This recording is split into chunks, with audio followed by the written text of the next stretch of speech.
चाहे जो भी दिक्कत कठिनाई आई, मैंने अपनी पढ़ाई नहीं छोड़ी। आपका मोटिवेशनल वीडियो आता ही रहता है। उसके अलावा घर में बात करना, टेंशन हो रहा है तो फिर मम्मी पापा जो है वो भी काउंसिल करते हैं। वो सारी चीजें जो है वो मोटिवेट करती है कि थोड़ी थोड़ी टाइम और बची है, उसके लिए अपनी हिम्मत को पूरे जुटा के रखना है। टीएनसी आप ज्वाइन कर सकते हो। टीएनसी का कॉम्बो प्लान ज्वाइन किया और फिर मैंने अपनी कंटिन्यूटी जो है वो बरकरार रखी टीएनसी के साथ।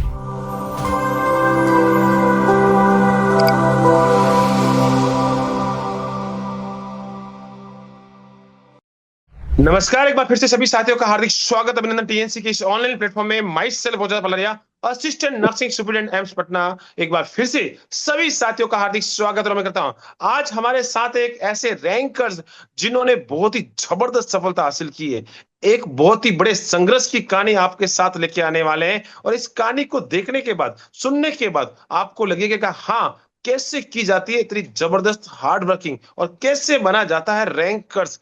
तो आज इनसे बहुत सारे सवालात करने वाले हैं, इनसे बहुत सारी चीजें जानने वाले हैं। तो सबसे पहले तो बहुत बहुत बधाई और शुभकामनाएं टीएनसी स्टार ज्योति जी को। Thank you sir. कैसा लग रहा है? बहुत अच्छा लग रहा है सर। बहुत ही बढ़िया रैंक है तो बहुत ही अच्छी फीलिंग है। और लगातार जब मेहनत का नतीजा है, लगातार जब हम मेहनत करते हैं और मेहनत जब करते हैं तो वो परिणाम में जब परिवर्तन होती है तो हमें बहुत ही बड़ी खुशी होती है। और वही आपके चेहरे पे आज झलक रही है।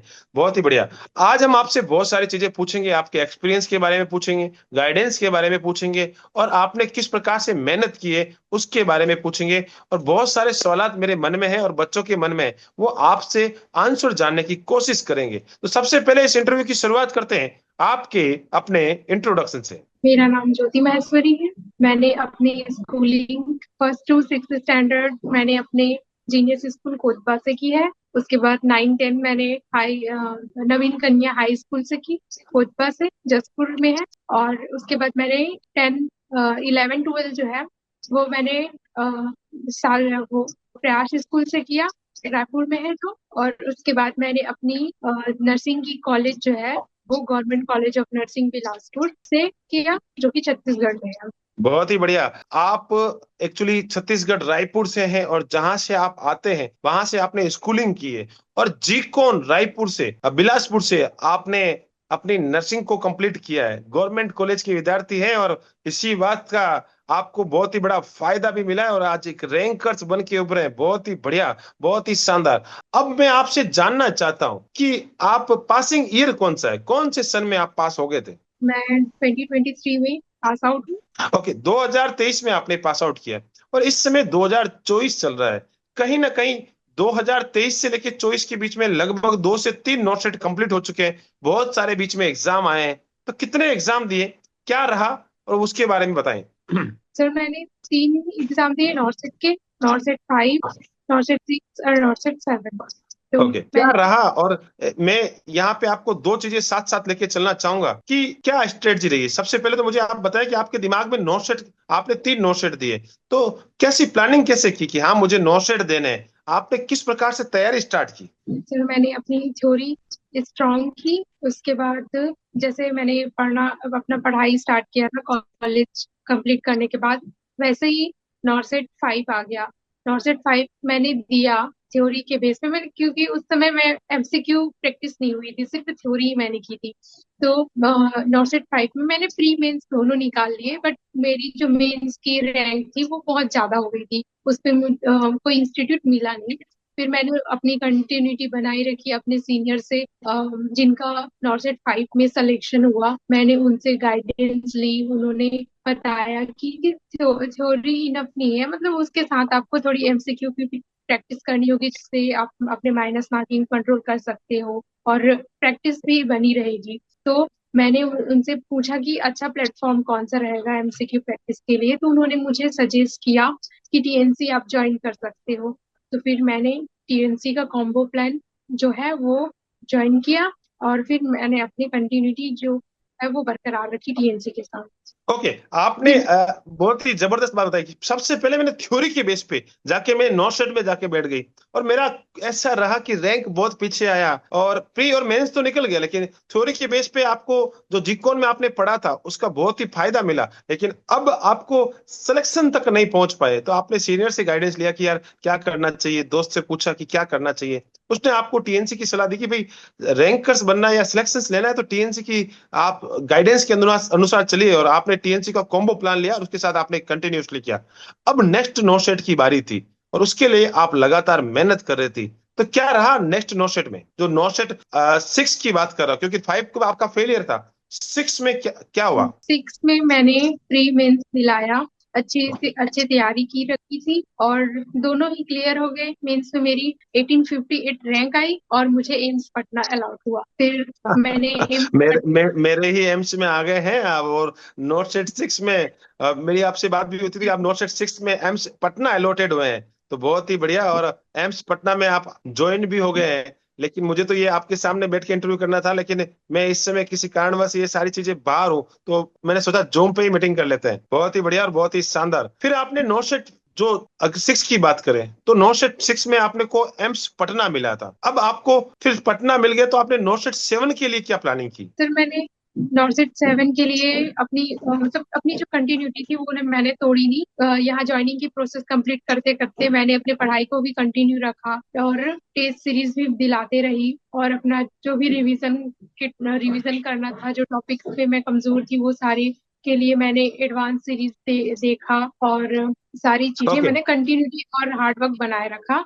देन वेरी गुड, बहुत ही बढ़िया। एक्चुअली बहुत ही बढ़िया ये चीज बताइए कि मैंने हार्डवर्क को कंटिन्यू रखा, मैंने छोड़ा नहीं। सबसे बड़ी बात होती है कि आप, अब मैं थोड़ा सा और चीज पूछना चाहता हूँ, आपकी नॉर्थ सेट 6 के अंदर एम्स पटना में ज्वाइनिंग कब की, कौन से महीने में आपने ज्वाइन किया था? सर मैंने 1 अगस्त को किया, ओके, 2024 बहुत ही को। बड़ी बात मैं यहाँ पे इसलिए बताना चाह रहा हूँ और बच्चों को कि भाई आप नॉर्थ सेट 7 के लिए तैयार कर रही थी, आप नॉर्थ सेट 7 के लिए लगातार मेहनत कर रही थी, और उसी बीच आपका सितंबर में प्रीलिम्स होना है। और उस समय आपको रहता है कि भाई घर पे बैठ के आपका एक शेड्यूल फिक्स रहता है कि मुझे मेहनत करनी है, आपको एम्स पटना अलॉटेड हो गया था, लेकिन फिर भी आपने सोचा नहीं, मुझे घर के नियर बाई मेरा जो रायपुर एम्स है, जहां से आपके घर से बहुत ही नजदीक में है, वहां पे आना है। और लगातार आप मेहनत कर रही थी, घर पे बैठ के आपने लगातार मेहनत की, और उसी बीच में ज्वाइनिंग लेटर आ जाता है कि भाई अब आपको ज्वाइन करना है। तो कहीं ना कहीं माइंड में स्ट्रेस रहता है कि यार अब मुझे जाना भी है, वहां पे जाके पटना के अंदर मुझे नया सिटी है, मुझे जाके एडजस्ट भी होना है। ज्वाइनिंग प्रोसेस करने में लगभग 4 से 5 दिन का समय लगता है, नया वार्ड मिलता है, नया एनवायरमेंट मिलता है, बहुत सारी चीजें, ये सारे एक बीच में हर्डल है। तो कैसे मैनेज किया आपने? सर मैंने चाहे जो भी दिक्कत कठिनाई आई, मैंने अपनी पढ़ाई नहीं छोड़ी। मतलब अपना जो प्रिपरेशन था वो मैंने अच्छे से किया, टेस्ट सीरीज अच्छे से दिलाई, अपना प्रॉपर रिवीजन करते रहा, क्योंकि ज्यादा समय था नहीं तो मेरे पास सिर्फ रिवीजन का रास्ता था और टेस्ट सीरीज का, तो मैंने वो अपना कंटिन्यू रखा। देन फिर और मैंने प्री। नॉट सेट 7 में फतह ले ली, बहुत ही जबरदस्त बात है और बहुत ही शानदार। मैं इस आज आपको ज्योति जी से सीखने की जरूरत है। जो बच्चा इस बार, बहुत सारे बच्चों के मेरे पास कॉल आते हैं, मेरे पास मैसेजेस आते हैं कि सर मुझे घर से बहुत दूर का एम्स मिल गया है, अब मैं क्या करूं? तो उनके लिए ये शिक्षा है, ये एक बहुत ही बड़ा एक, ये इंटरव्यू उनके लिए बहुत ही बड़ा रामबाण होने वाला है। भैया आपको घर से दूर मिल गया तो ऐसे चुपचाप बैठना नहीं है। बहुत बच्चे ऐसे होते हैं कि ज्वाइनिंग का इंतजार करते हैं, फिर सोचते हैं कि यार अब तो ज्वाइनिंग हो गई, कहीं ना कहीं एक माइंड में एक रिलैक्सेशन की टेक्निक आ जाती है, रिलैक्स हो जाता है कि यार अब बहुत हो गया, चलो ज्वाइन करेंगे। फिर ज्वाइन करने के बाद सबसे पहले नर्सिंग ऑफिसर बनते ही सबसे पहली चॉइस होती, सर आईफोन लेंगे, आईफोन लेने के बाद हाँ ये चीजें करेंगे। मतलब एक लाइफ में जो सपने होते हैं उसको पूरे करने में लग जाते हैं बहुत सारे बच्चे, और रास्ता भटक जाते हैं। तो आपने बोला नहीं, मुझे ये सब चीजें नहीं करनी है, मुझे सबसे पहले मेरा डेस्टिनेशन एम से उसको ज्वाइन करना है, और उसके लिए आपने टीएनसी को हमेशा साथ रखा, हमेशा आपने मेहनत बना के रखी, और उसी का नतीजा आज रैंकर्स बन के निकले हैं। बहुत ही बढ़िया। अब मैं बहुत सारी चीजें, ये तो आपके जर्नी के बारे में आपने बताया और ये सारी चीजें बहुत ही अच्छा लगा। मैं थोड़ा सा टीएनसी के बाद आप पास आ जाता हूँ और टीएनसी के एक्सपीरियंस के बारे में जानना चाहता हूँ। जब आप टीएनसी के अंदर लगातार एग्जाम दे रही थी, जब मैं पीछे की ओर जाना चाहता हूँ, जब आपने पहला एग्जाम दिया होगा टीएनसी के, आपके सीनियर्स ने बताया कि भाई टीएनसी के अंदर जाओ और एग्जाम देना शुरू करो, टीएनसी का वीडियो के एमसीक्यू बैच के साथ आपने प्लान कॉम्बो ज्वाइन किया था, तो कैसा लगा उस समय, कौन सी रैंक आई थी पहली? सर बहुत पीछे थी रैंक, 10,000, 10,000 के अंदर थी। गुस्सा नहीं आया टीएनसी वालों पे कि यार क्या है ये पेपर ऐसे कैसे बना देते हैं? देख के बहुत गुस्सा गुस्सा आया, और अपने आप को मैंने मोटिवेट किया कि कोई दिक्कत नहीं, हम आगे कर लेंगे, लगातार प्रैक्टिस करेंगे तो अपनी जो माइनस मार्किंग हो रखी थी इतनी, वो कम होगी। ऐसा मैंने खुद को मोटिवेट किया कि आगे चलते हैं, जो होगा देखा जाएगा। क्योंकि टीएनसी सबसे पहले जो पहली बार बच्चा एग्जाम देता है ना, उसको ऐसा लगता है कि यार मैं क्या पढ़ रहा हूँ, मुझे क्या लग रहा है, लेकिन वो हकीकत ये है कि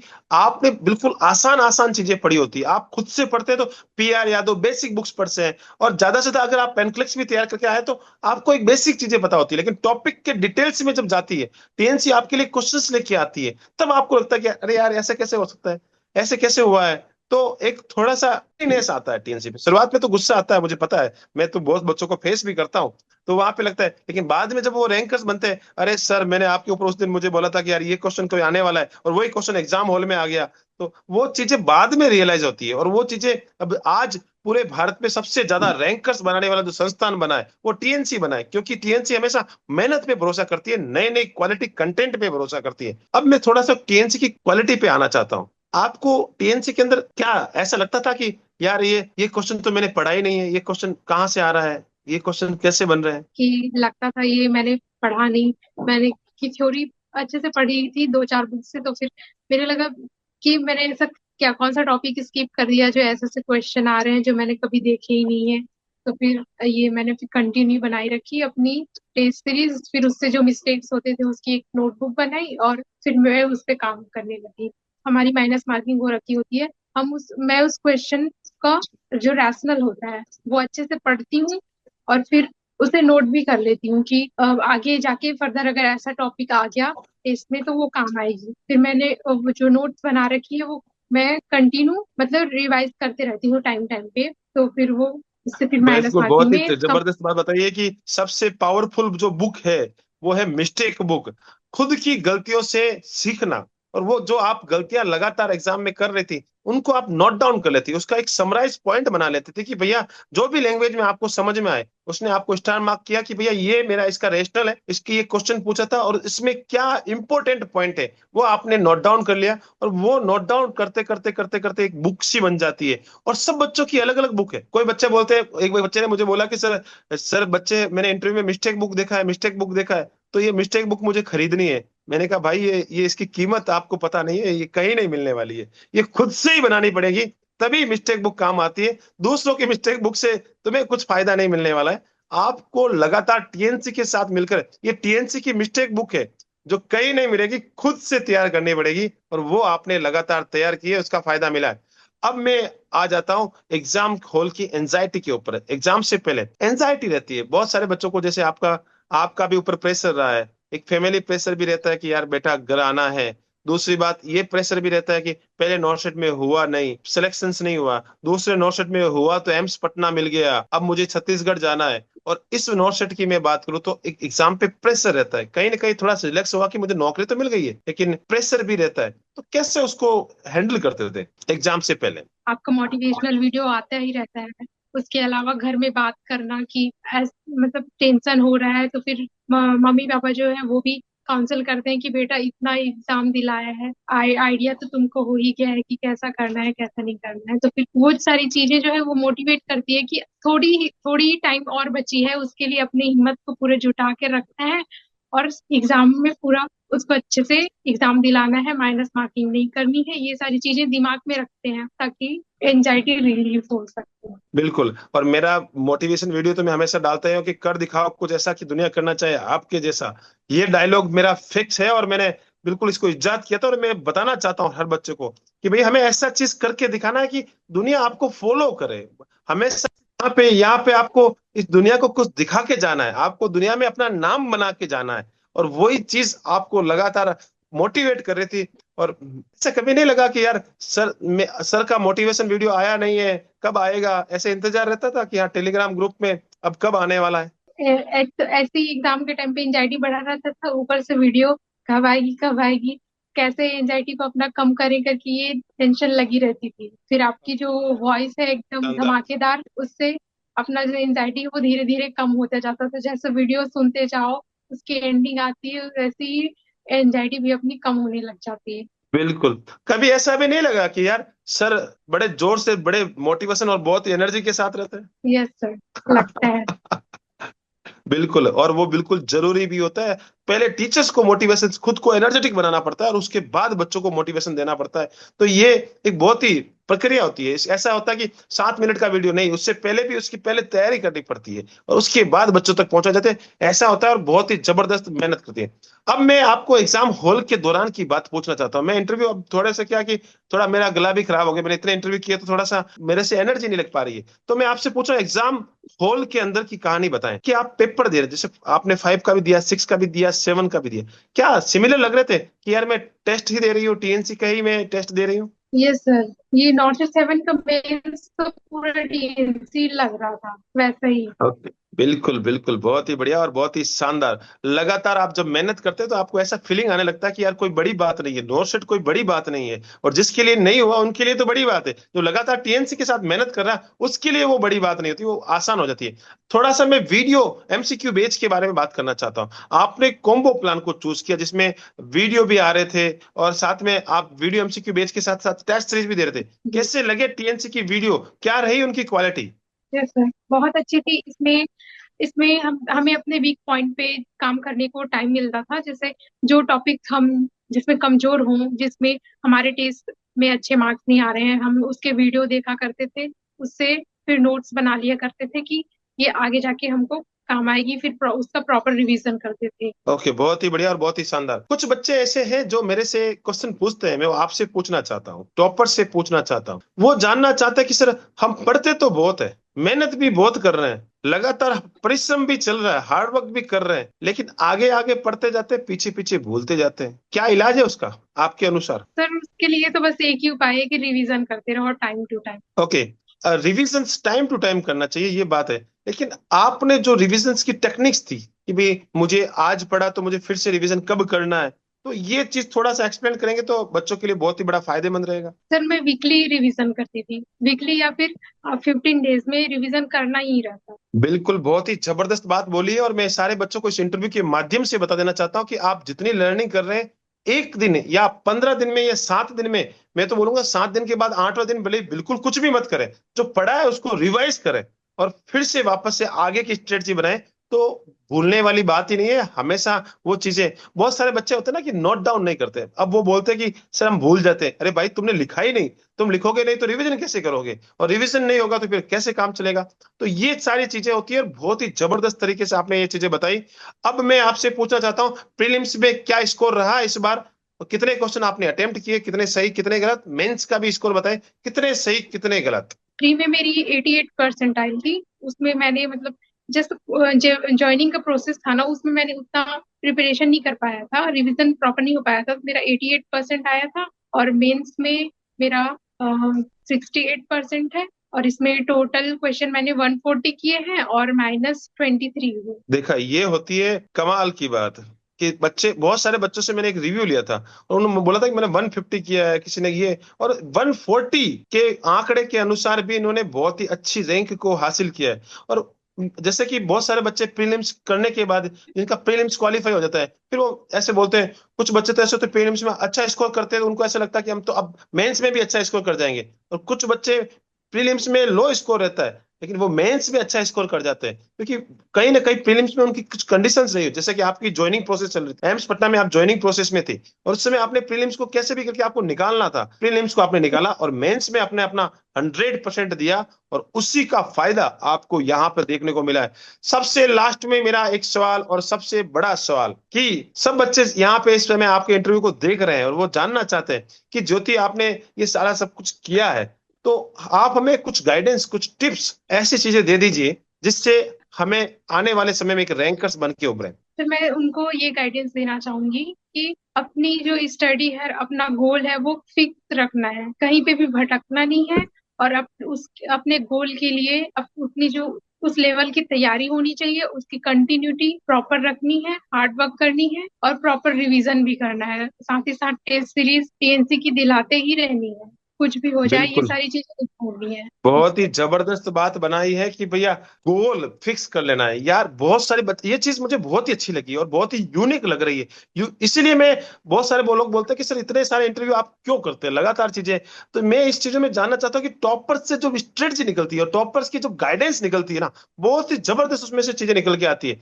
भैया कुछ भी हो जाए, पहले तो गोल फिक्स कर लो कि मुझे कौन से एमसी में जाना है। वो फिक्स हो जाए तो फिर उसके ऊपर फिक्स लग जाना है सबसे पहले। दूसरी बात कि भाई हाँ सर मैंने अपना गोल फिक्स कर लिया है, अब उसके लिए आपको रुकना नहीं है, लगातार मेहनत करना है, कंसिस्टेंसी रखनी है और लगातार तैयारी करते रहना है। और वो तैयारी टीएनसी के साथ लगातार, जिस प्रकार से आपने कॉम्बो प्लान के साथ किए, टेस्ट दिए और जो क्वेश्चन जो आपको नहीं आ रहे उसने आपको वीडियो एमसीक्यू बेच में देखा है, वो तैयारी लगातार करते रहें, रिवीजन करते रहें, मेहनत करते रहें, 101% आप रैंकर्स बनेंगे। बहुत बहुत धन्यवाद, आपने बहुत ही जबरदस्त इंटरव्यू दिया और बहुत ही शानदार शानदार आपने बातें बनाई बताई, उसके लिए बहुत बहुत धन्यवाद। ऐसे ही आप अपना नाम, अपने माता पिता का नाम, जिस धरती से आते हैं उस धरती का नाम, जितने भी दोस्तों ने और जितने भी साथियों ने आपको दुख भरे समय में साथ दिया है उनका नाम, और जितने भी गुरुजन बचपन से लेके आज तक आपको साथ दिए हैं, आपको इस जर्नी तक, आपके घर तक, आपको नौकरी लगवाने के लिए साथ दिए हैं, उन सारे के सारे गुरुजनों का नाम और साथ ही साथ टीएनसी के गुरुजनों का नाम रोशन करते रहे। जय हिंद, जय भारत, वंदे मातरम। Thank you so much. Thank you sir.